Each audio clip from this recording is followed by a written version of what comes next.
What up, Hyperchange? Welcome to another episode. Huge news out of Venice Beach this morning. Snapchat's app redesign is here. That's right, this was the app redesign that was mentioned on the Q3 2017 earnings call. A ton of pressure and scrutiny is on Snap. Their financials have been struggling. They've been burning through a ton of cash. It looks like Instagram has been eating into the company's growth rate. This app redesign wasn't rumored to come out until early December, so really interesting to see it being rolled out to a few users already today. You know, every tech blog is already reporting this. They've gotten their hands on videos. I'm gonna throw up a video right now that TechCrunch posted about going through the app. This update will be rolling out to every Snap user in just a couple weeks. Snap even put out like a 60-second YouTube video where Evan Spiegel was on kind of like a yellow background explaining why they're doing this app redesign. I'll put a link in the description so you can check that out. Basically, the gist of this is they want to separate social on one side of the app and media on the other side of the app. One of the big selling points for Snap thus far, and a differentiator among all other social platforms, is that it's a really intimate messaging setting. Like, you can message your friends something that not everybody is seeing.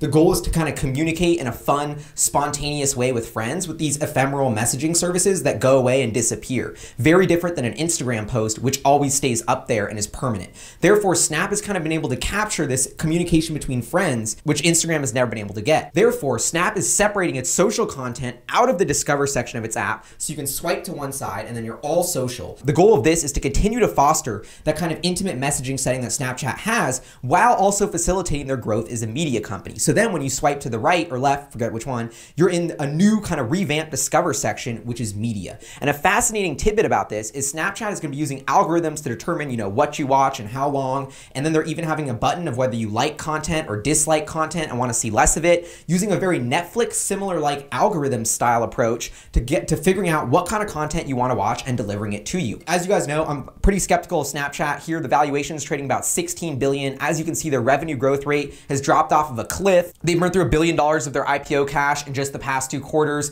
Their gross margins are still negative. I have a ton of questions about the structural profitability of this business model and whether they'll ever be able to turn a profit on ads, just a much higher cost structure than Facebook or Twitter, yet their price sales multiple is so high. Like, I'm just struggling to wrap my head around the valuation and financial potential of Snap, but I love what this redesign does because they're catering towards creators here. And this is something they mentioned on the last conference call, kind of hits home as someone who posts YouTube videos all the time. And I think this is an excellent move for Snapchat. They kind of ignored the creator community, but now that they're separating out friends on one side of the app and media on the other, they're going to allow creators to have a much better platform. You're not going to have to add them individually. You can just kind of follow them. And when you follow a celebrity on Snap, it won't be mixed in with your friends. It'll be on the media side. This has been the move in their back pocket to cater towards creators. And then even in 2018, beyond that, perhaps the biggest move is they're actually going to let creators monetize their content on Snapchat, kind of through an ad sharing model very similar to what YouTube does today. In fact, this reason alone, I think the Snap redesign is like awesome potential for creators like me. I'm working on launching my own new Snapchat, so that's an interesting tidbit of like, I'm bearish on the company, kind of skeptical of what they're doing, yet I love this app redesign. Me as a creator wants to set up an account on the platform now that I can monetize it.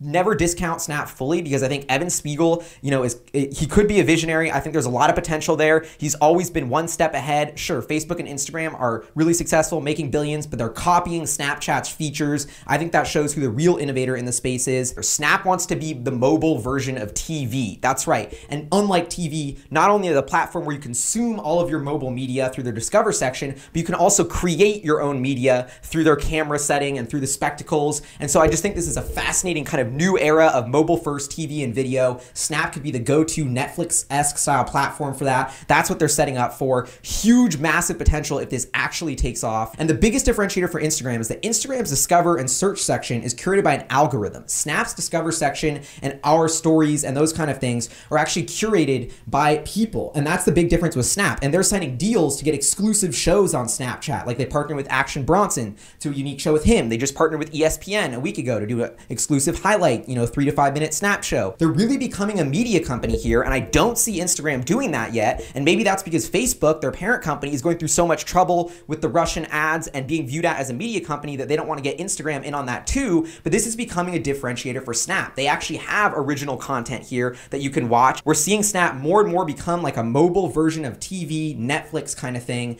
So it'll be fascinating to see how Instagram combats this move. I think this is exactly what Snap needed to do now. They need to cater towards creators. They just need something to mix it up and ideally ramp their monetization in the future. I think this app redesign is an epic step in the right direction. I think this is going to pivot them into being the mobile media company that they need to be successful. Can't wait to see what Instagram responds with their next move. If you guys have any comments or ideas on how you think this is gonna unfold, whether it'll actually be able to be enough to rejuvenate Snap, or whether it's just another drop in the bucket and Instagram's still gonna win, who knows? Would love to know your ideas. That's Hyperchange, Snap redesign thoughts. See you guys next time. Peace.